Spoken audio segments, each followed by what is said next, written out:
Assalamualaikum warahmatullahi wabarakatuh.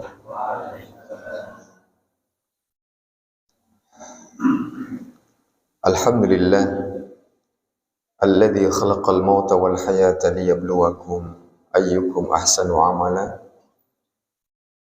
Asyhadu an la ilaha illallah wahdahu la syarika lahu wa anna Muhammadan abduhu wa rasuluhu la nabiyya wa la rasula ba'dah.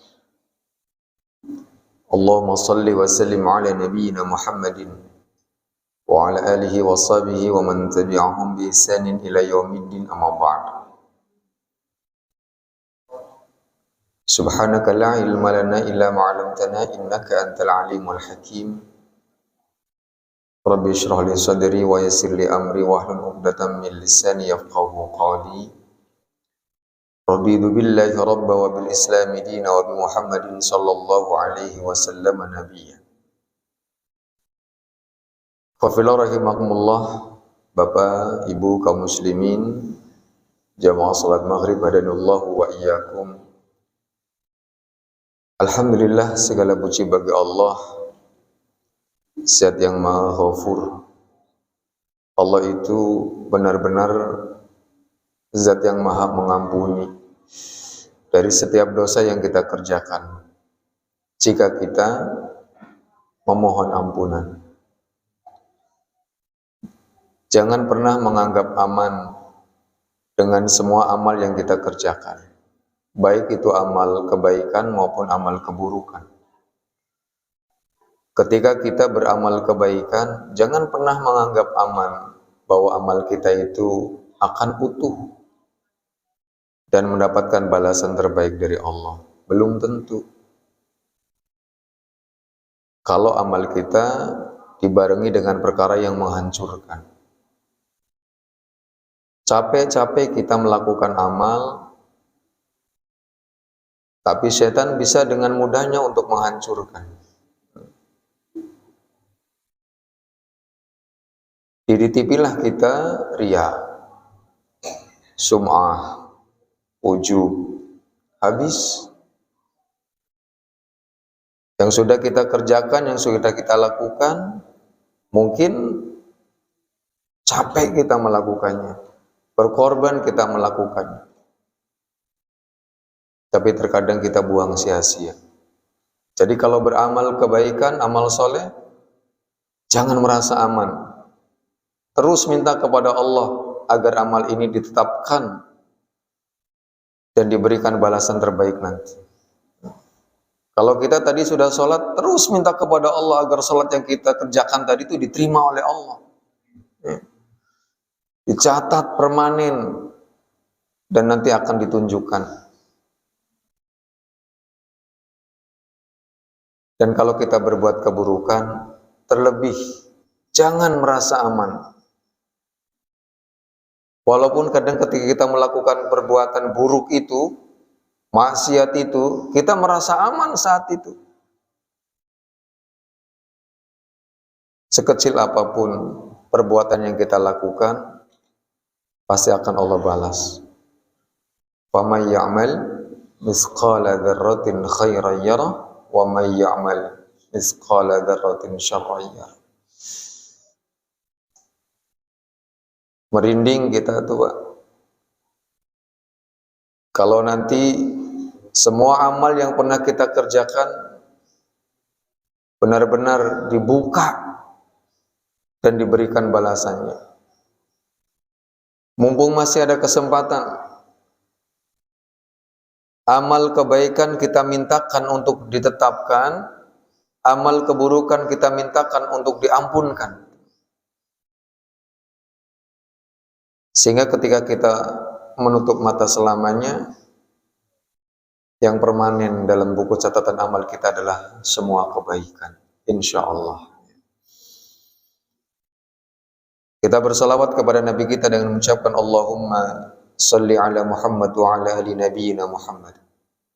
Semoga kecintaan kita kepada Nabi SAW dengan salawat ini dibalas oleh beliau dengan mengenali kita dan diberikannya kita syafaat dari Allah melalui Nabi kita Muhammad sallallahu alaihi wasallam. Benar-benar makin hari kita tuh makin dekat dengan kematian. Tidak makin menjauh, Pak. Jatah kita makin hari itu makin dekat. Yang terkadang kita tidak berpikir itu. Kenapa? Karena dunia ini benar-benar melenakan. Segala sesuatu yang sekarang kita dapatkan itu, fasilitas yang ada dengan kecanggihan teknologi yang sekarang kita nikmati, itu benar-benar bisa melenakan kita untuk tidak mengingat Allah. Sementara jatah hidup makin berkurang. Jangan sampai mengingat Allahnya ikut berkurang. Harusnya jatah hidup yang makin berkurang ini mengingat Allahnya jadi lebih. Kenapa? Karena sudah semakin sedikit kesempatannya untuk mengingat Allah. Makin sedikit untuk kita bisa beribadah kepada Allah. Sehari kita diberikan oleh Allah hidup, ini mungkin akan bisa lebih berharga dari 60 tahun yang lalu kalau hari ini kita niatkan untuk melakukan kebaikan. Sehari kita diberikan oleh Allah kesempatan untuk hidup, itu bisa menghapus 50-60 tahun yang lalu dosa-dosa yang pernah kita kerjakan kalau kita minta ampunan. Jangan pernah putus asa dengan kasih sayang Allah. Maka Bapak Ibu sekalian, malam ini kita akan bahas 3 perkara sumber dosa.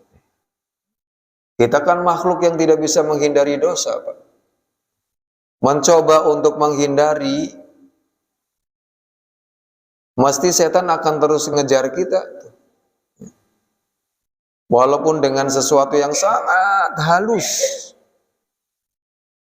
Tidak menerima takdir yang Allah berikan kepada kita, sekalipun sebetulnya tidak ada pengaruhnya bagi kita.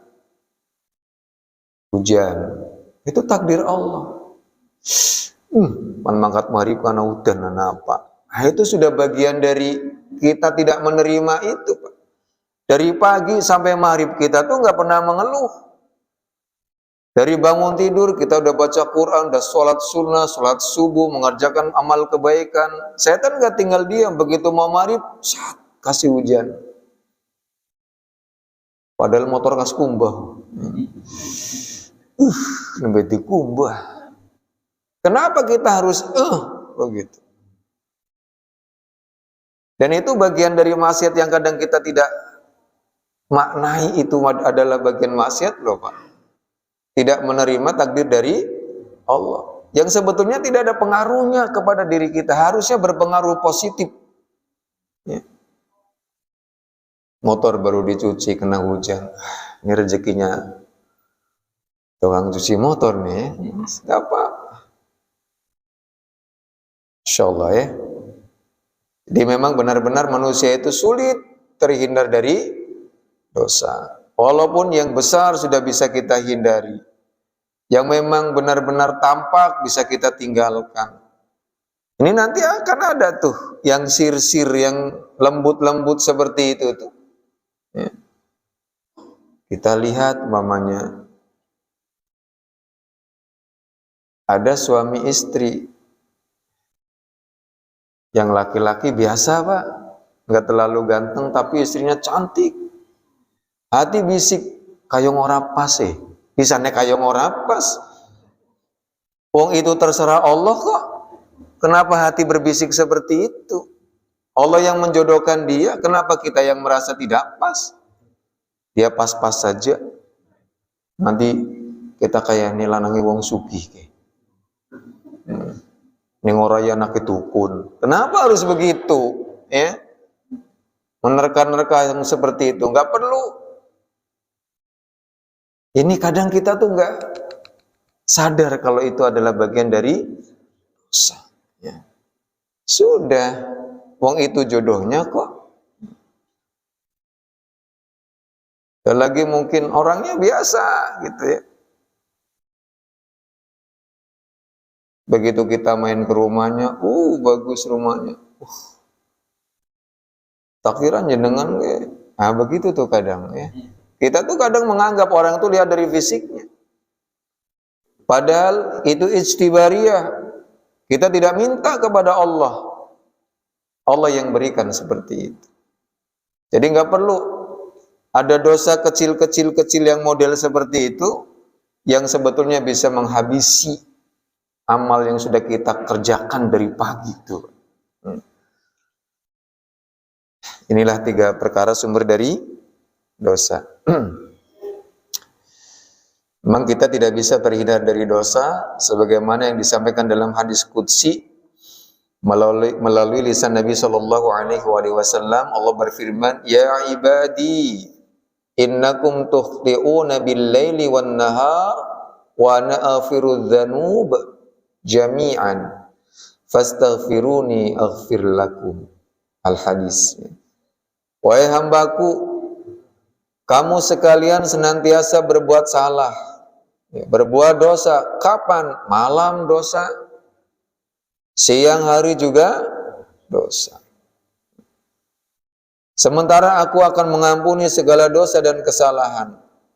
Jadi Allah tidak peduli mau dosa pagi, siang, mau dosa malam, Allah akan ampuni itu. Oleh karena itu mohonlah ampunan kepadaku, niscaya aku akan mengampunimu. Hadis riwayat Muslim. Ini dari Abu Dzar. Diberikan kesempatan melihat malam, berbuat dosa. Diberikan kesempatan bisa merasakan pagi, merasakan siang, berbuat dosa. Tapi Allah selalu buka pintunya.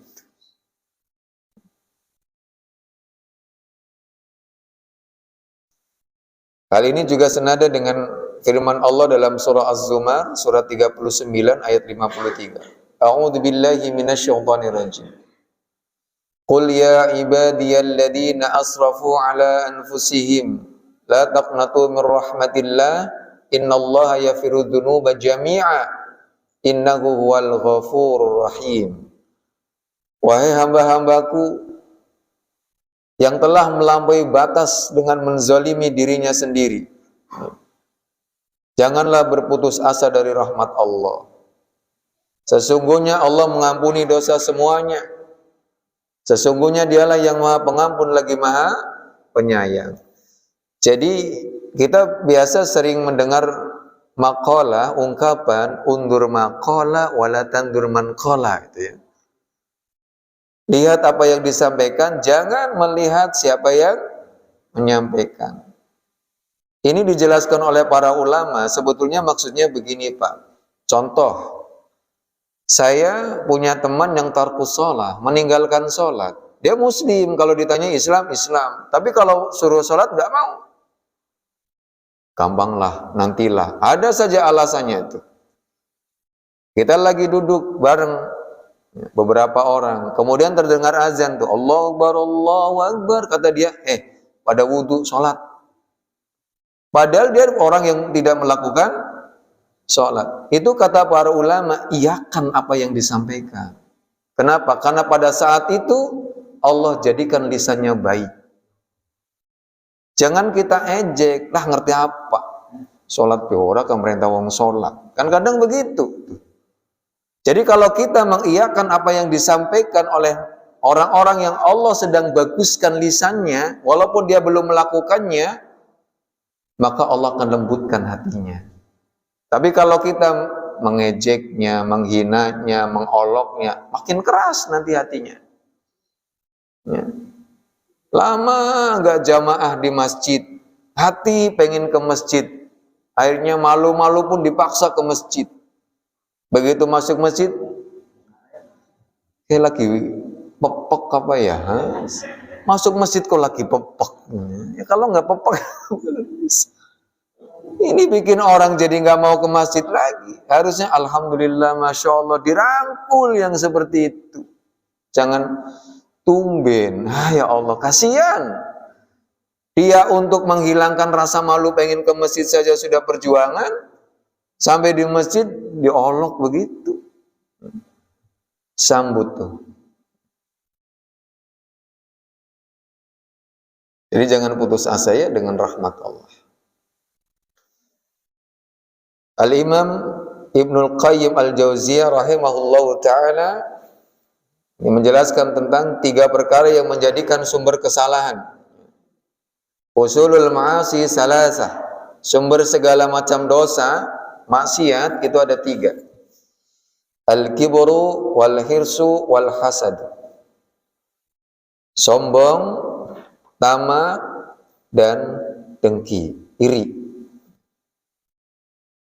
Jadi ini sumber kemaksiatan, sumbernya dosa tuh. Ada 3, sombong, tamak, dan dengki. Yang pertama, tentang kesombongan. Ini yang kemudian menjadikan iblis mendurhakai Allah tuh, Pak. Ketika disampaikan kan oleh Allah Subhanahu wa taala dalam surah Al-Baqarah surat kedua ayat 34, Allah berfirman, a'udzubillahi minasyaitonir rajim, wa idh qulna lil malaikati isjudu li adama fasajadu illa iblis aba wastakbar wa kana minal kafirin. Benar-benar nih iblis nih. Kenapa? Karena kesombongannya. Dan ingatlah ketika kami berfirman kepada para malaikat, sujudlah kamu kepada Adam. Hormatilah Adam. Maka sujudlah mereka kecuali iblis.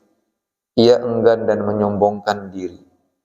Jadi aba wastakbar itu bentuk kekufuran. Kenapa? Karena dia merasa lebih baik dari yang akan dihormati. Memang biasanya orang kalau merasa lebih baik itu tidak mau menghormati orang lain. Merasa lebih pintar, merasa lebih kaya, merasa lebih kuat. Itu sulit untuk bisa menghormati orang lain, Pak. Padahal semuanya dari Allah. Kemudian dalam surah Al-A'raf surat ke-7 ayat 12, A'udzu billahi minasyaitonir rajim. Qala ma manaka alla tasjuda id amartu. Qala ana khairum minhu khalaqtani min nar wa khalaqtahu min tin. Allah berfirman, apakah yang menghalangimu untuk bersujud kepada Adam, untuk hormat kepada Adam di waktu aku menyuruhmu? Ini kan perintahku, ya. Bukan kemauannya Adam, ini perintahku yang aku berikan kepada seluruh malaikat dan penduduk surga pada saat itu. Kenapa kamu tidak mau? Padahal ini adalah perintahku.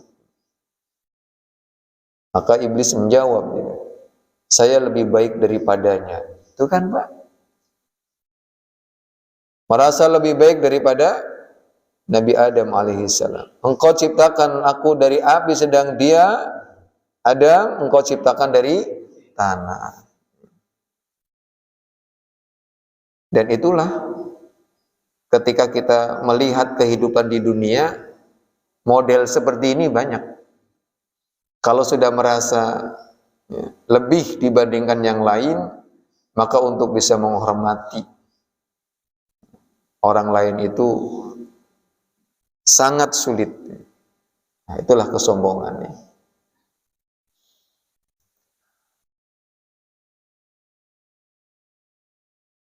Hal ini memang menjadikan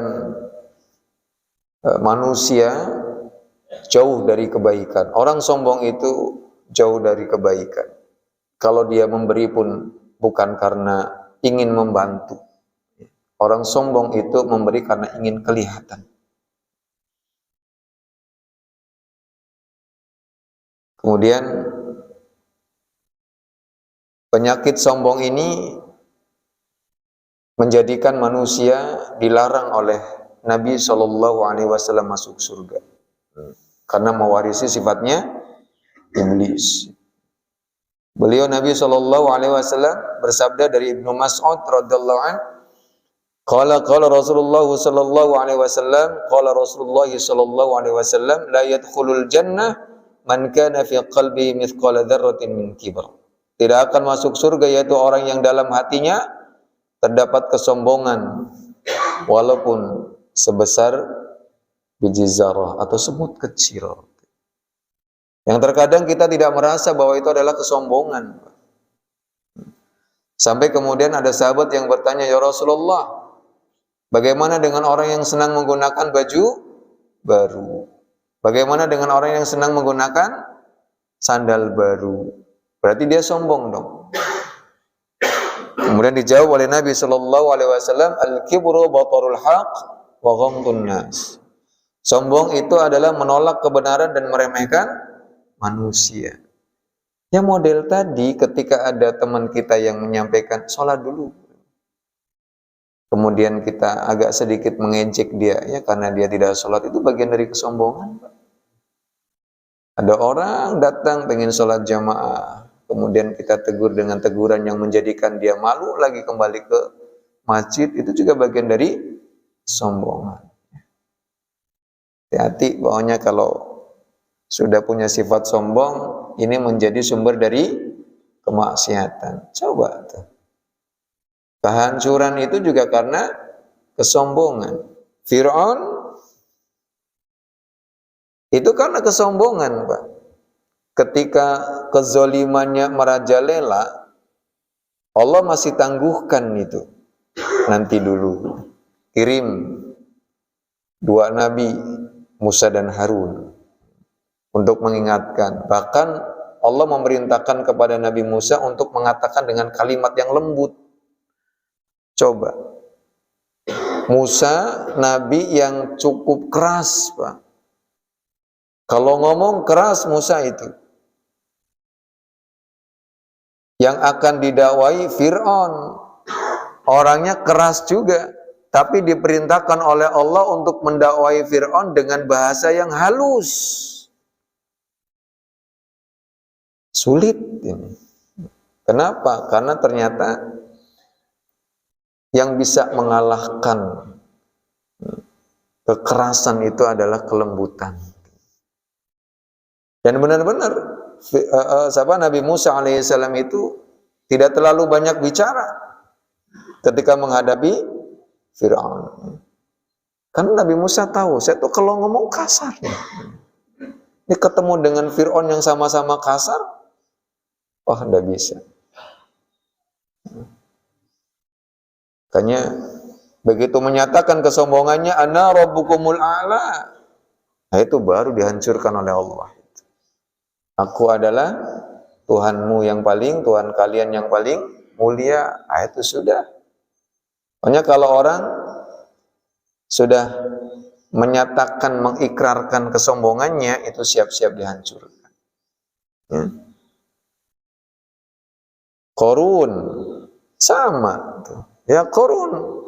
Jadi di Al-Quran itu disampaikan, nah banyak Pak orang-orang yang ingin seperti Qarun itu.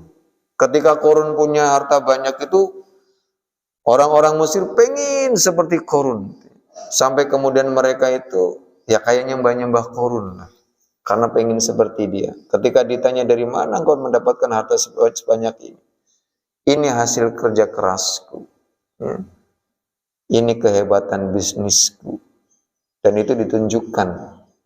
Maka Allah tenggelamkan juga. Hati-hati pokoknya kalau sudah ingin menunjukkan kesombongan. Dan terkadang Bapak Ibu sekalian, ketika Allah mencintai kita, sesuatu yang bisa menjadikan kita sombong, yang kita miliki, itu bisa dikurangi atau bahkan bisa dihilangkan. Ya. Apa contohnya?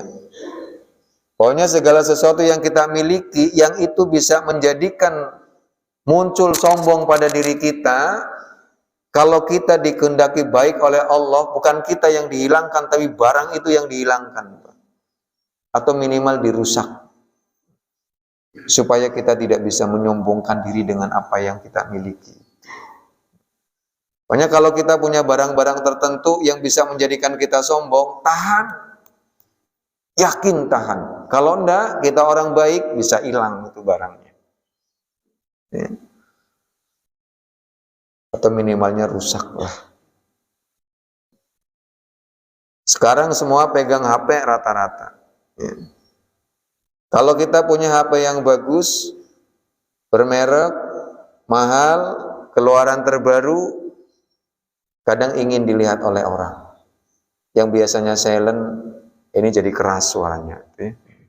Supaya tahu. Karena apa? Ini bisa meningkatkan prestis nih.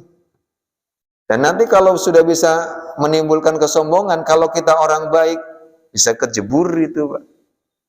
Bisa jatuh pecah. Supaya apa? Supaya yang benar-benar kita cintai dan melekat di hati kita tuh Allah saja. HP jangan melekat. Motor, mobil jangan melekat. Yang kedua, tamak, al-hirsu. Wal hirsu akhraju Adam minal jannah.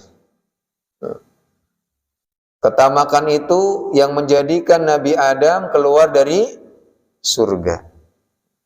Kan sudah dipersilakan untuk makan semua yang ada di surga, minum apa yang semua ada di surga. Ada satu larangan dari Allah untuk tidak mendekati, apalagi memakannya, karena keinginan yang sangat kuat. Al-hirsu itu artinya keinginan yang sangat kuat untuk mendapatkan, Pak. Jadi kalau kita ingin tamak, tamaklah pada ilmu, tamaklah pada ketaatan. Pengen ngaji, pengen ini, pengen sedekah, itu boleh. Allah sampaikan dalam surah Al-Baqarah surat kedua ayat 35, A'udzubillahi minasyaitonirrajim, wa qulna ya Adamu uskun anta wa zawjukal jannah wa kula minha ragadan haitsu syi'tuma wa la taqrabu hadhihi asy-syajarah fatakuna minadh dhalimin. Dan kami berfirman, wahai Adam, diamilah oleh kamu dan istrimu surga ini, dan makanlah makanan-makanannya yang banyak, lagi baik di mana saja yang kamu sukai. Silakan dimakan semua itu yang kamu sukai, dan janganlah kamu dekati pohon ini, yang menyebabkan kamu termasuk orang-orang zalim. Yang enak ada, yang baik ada, yang dilarang malah dekati, Pak. Makanya memang kalau di ilmu psikologis itu, sesuatu yang dilarang itu akan menjadi sesuatu yang membuat kita penasaran. Terutama kalau kepada anak-anak. Jangan ke situ, jangan ke situ. Kalau semakin dilarang jangan ke situ, malah pada ke situ. Memang begitu sifat manusia. Nah, Allah melarang Nabi Adam, jangan kamu dekati pohon ini, yang menyebabkan kamu termasuk orang-orang zalim. Sudah dikasih tahu tuh oleh Allah, kalau kamu dekat saja itu menjadi zalim, apalagi makan. Nah, inilah setan itu membisikkan tipu dayanya. Makanya Nabi Adam saja masih di surga bisa ketipu. Kita anak turunannya, baninya di dunia, sekarang tipu dayanya bukan cuma sajarah, Pak. Tipu dayanya bukan cuma pohon yang dilarang, banyak sekarang yang dilarang menjadi tipu dayanya setan. Yang itu bisa mengasihkan, melenakan, bahkan bisa jadi kecanduan. Dulu kan larangannya cuma pohon. Sekarang banyak sekali itu. Dan perangkap setan bisa di mana-mana. Kalau tidak hati-hati, kita bisa hirsun gitu. Bisa tamak terhadap sesuatu yang sebetulnya kita miliki. Maaf ya, sedikit lah. Artinya begini, kalau orang kalau sudah kaya kan sebetulnya sudah cukup kan. Harta yang dimiliki sudah ada, rumah sudah bagus. Kenapa harus menggunakan jalan yang tidak baik untuk mendapatkan harta lebih banyak? Karena al-hirsu. Dan itu membinasakan, Pak. Ketika menggunakan jalur yang halal, dia sudah dapat banyak dan Allah sudah berikan keberkahan dalam hartanya, jadi tenang rumah tangganya. Tidak ada masalah yang berarti, masalah biasa saja. Begitu menggunakan jalur yang haram, sudah.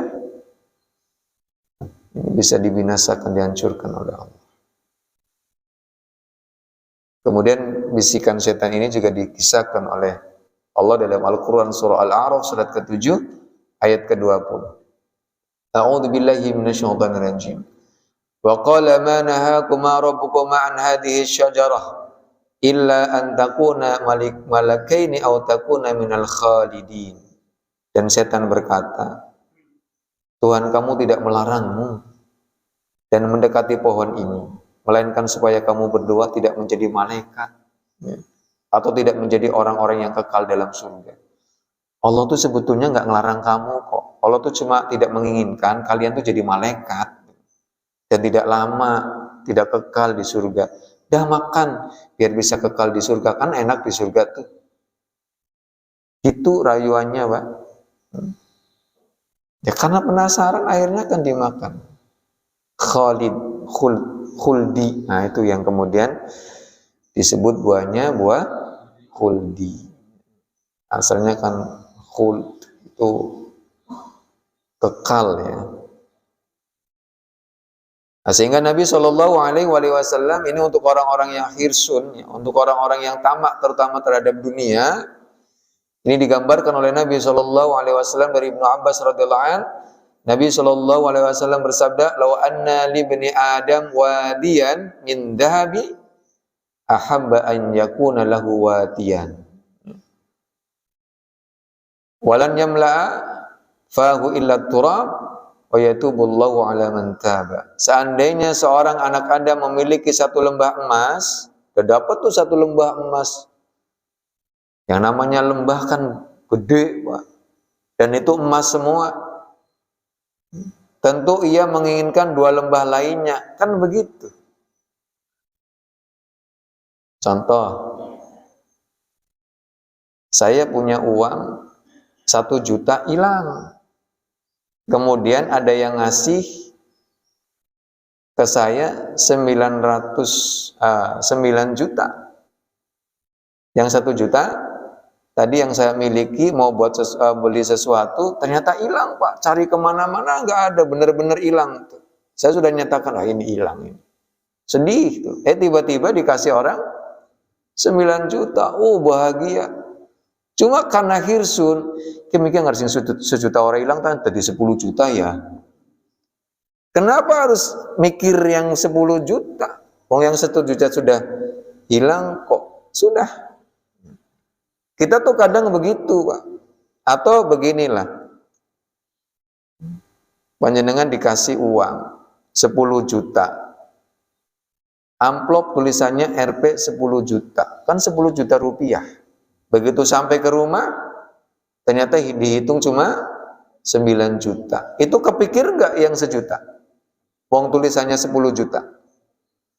Hitung ulang lagi. Apa aku sing lalen ya? Coba anak saya tuh yang masih muda ngitung. Tetep, Pak, 9 juta. Bising 1 juta nih ngendi ya? Ya sudah. Begitu uang 9 juta ini dibawa, lagi jalan ada toko HP cuma 1 juta. Dia ngersing 1 jutaan atau nggak tuku HP. Padahal dia pegang uang berapa? Kenapa yang 9 juta itu nggak kelihatan? Karena yang dipikirkan yang hilang. Yang 1 juta yang nggak ada. Itu seperti orang yang nggak pandai bersyukur itu. 9 juta ada pada diri kita, yang 1 juta yang tidak kita miliki itu nggak ada. Yang dipikirkannya yang nggak ada. Maka yang 9 juta itu nggak kelihatan. Nikmat yang nempel pada diri kita itu nggak kelihatan. Tapi nikmat yang ada pada diri orang lain yang bukan milik kita, yang diinginkan itu. Makanya nanti ini menjadi sumber yang ketiga. Apa itu? Sumber yang ketiga adalah dengki, iri. Dan ini yang menjadikan seseorang membunuh orang lain itu. Wal hasadu ja'ala ahadu ibni Adam yaqtulu akhahu. Hasad itu ya, yang menjadikan anak Adam bisa membunuh saudaranya. Qabil Habil kan karena dengki, Pak. Makanya dengki itu menjadi sumber dari dosa. Hasad itu menjadi sumber dari dosa. Allah sampaikan dalam surah An-Nisa surat keempat ayat 32. Ini larangan untuk kita hasad ya. A'udzubillahi minasyaitonir rajim. Wa la tatamannaw ma faddalallahu bihi ba'dakum 'ala ba'd. Dan janganlah kamu iri hati terhadap apa yang dikaruniakan Allah kepada sebagian kamu lebih banyak dari sebagian yang lain. Sudah, couplingnya sudah jelas. Rezeki kita tuh sudah jelas, Pak. Ada mungkin yang rezekinya cuma satu gerobak, ya. Ada yang mungkin satu truk, ada yang satu kontainer, beda-beda. Ya. Jadi nggak perlu iri dengan orang lain yang Allah berikan anugerah harta, karena sudah menjadi bagian mereka. Nanti banyak orang yang kemudian tidak yakin dengan takdir-takdir Allah. Ada seorang dosen ini di Mesir, Pak, Masya Allah ya. Kadang kita kalau mengartikan rahmat kasih sayang Allah kan kebahagiaan, kesejahteraan. Beliau itu pulang pergi pakai bus, Pak. Tidak ada mobil di rumahnya. Rumahnya kecil, nggak pakai AC. Padahal ngajar di Al-Azhar itu. Gajiannya gede. Ya. Kemudian sebagian muridnya mengatakan, "Hei Syekh, aku tidak melihat rahmat Allah ada pada dirimu." Murid-muridnya menganggap rahmat Allah tidak nyampe pada dia. Padahal engkau kan orang alim, suka mendoakan orang lain, mengajarkan tafsir. Gitu ya. Kemudian apa jawab beliau? Dengan nada yang agak marah, Pak. Kenapa kalian bilang bahwa rahmat Allah tidak sampai kepada? Kalian lihat istriku, ketika aku tidak berikan belanja hari ini, maka istriku berpuasa. Kayak ibu-ibu tuh yang di belakang lagi ngaji tuh. Kalau suaminya nggak ngasih uang belanja langsung puasa. Masya Allah ya. Jadi beliau punya istri yang begitu taat, Pak. Itu rahmat Allah, Pak. Kan banyak orang yang diberikan anugerah harta tapi istrinya nggak taat, anak-anaknya bedut-bedut gitu. Ini enggak, bagi beliau inilah rahmat Allah. Coba lihat istriku tuh. Kalau tidak aku berikan uang belanja hari ini, maka dia akan berpuasa. Insya Allah kan? Dan kalian datang ke tempat ini, ngaji dengan saya, gitu. Itu juga rahmat Allah. Nanti kalian pulang ke negara kalian jadi ulama, jadi orang-orang hebat. Salah satunya karena ilmu dari saya. Dan itulah rahmat Allah. Masya Allah ya. Ya, rahmat Allah itu bukan hanya sekedar diberikan anugerah harta. Karena itu kecil di hadapan Allah. Tapi ini yang sering diirikan oleh kita. Harusnya kita iri pada perkara-perkara yang baik. Itu Masya Allah ya udah sepuh tapi kok ke masjid gak pernah telat. Padahal rumahnya jauh. Sholat 5 waktunya bisa berjamaah ini. Mas, itu yang harus kita punya iri itu. Nabi Shallallahu Alaihi Wasallam menyampaikan dalam hadisnya, dalam sabdanya, "Iyyakum wal hasad, fa innal hasada yakulul hasanat kama takulun narul hatab." Jauhkanlah dirimu dari hasad, karena sesungguhnya hasud itu memakan kebaikan-kebaikan sebagaimana api memakan kayu bakar. Berapa orang yang tidak bersalah itu bisa menemui ajalnya karena hasad, Pak. Karena dia tidak suka, kemudian dihasut, difitnah, orang lain bergerak, ya. Sampailah kemudian dia gugur tuh. Banyak yang begitu. Kenapa? Karena menginginkan jabatan. Insya Allah. Baik Bapak Ibu sekalian. Jadi ini 3 sumber kemaksiatan. Ya. Kesombongan, tamak dengan dunia, dan hati yang penuh dengan iri, dengki. Ya. Menginginkan kenikmatan yang ada pada diri orang lain itu hilang dan berpindah pada dirinya. Itu orang dengki begitu, Pak. Bisa nekai sih sing oli, bukan saya. Kenapa yang dapat beasiswa anak itu? Padahal kan wong tuane ngendong SD ta ora pinter ora apa. Kenapa bukan anak saya? Kenapa kita harus begitu? Sudah jadi rezekinya dia. Tidak perlu kemudian hati ini dengki, ingin nikmat yang ada pada diri orang lain hilang dan pindah kepada kita. Jadi kotor sekali hatinya. Tidak menerima ketentuan dari Allah. Maka Bapak Ibu sekalian, kalaupun 3 sumber ini pernah ada pada diri kita, kita pernah sombong walaupun mungkin kecil kesombongannya, ya. Tapi hati-hati dengan itu. Kalau kita pernah tamak sehingga kita tidak memperhatikan syariah halal haramnya, ataupun kalau kita pernah dengki, tidak suka dengan sesama muslim yang mendapatkan nikmat, maka mohon ampunlah kepada Allah. Allah pasti akan mengampuni, ya. Saya bacakan satu surat saja dalam surah Asy-Syura surat 42 ayat 25. A'udzu billahi minasyaitonir rajim. Wa huwal ladzi yaqbalu taubah an ibadihi wa yafu 'anis sayyi'at wa ya'lamu ma taf'alun. Dan dialah Allah yang menerima taubat hamba-hambanya dan memaafkan kesalahan-kesalahannya serta mengetahui apa yang kamu kerjakan. Wallahu a'lamu bissawab. Mudah-mudahan kita terhindar dari 3 sumber ini. Kita terus berada di dalam kebaikan dan Allah jaga diri kita. Amin ya Allah ya rabbal alamin. Mari kita tutup bersama dengan membaca hamdalah. Alhamdulillahirabbil alamin. Subhanakallahumma wa bihamdik asyhadu an la ilaha illa anta astaghfiruka wa atubu ilaik. Billahi taufiq wal hidayah wal afu minkum. Wassalamualaikum warahmatullahi wabarakatuh.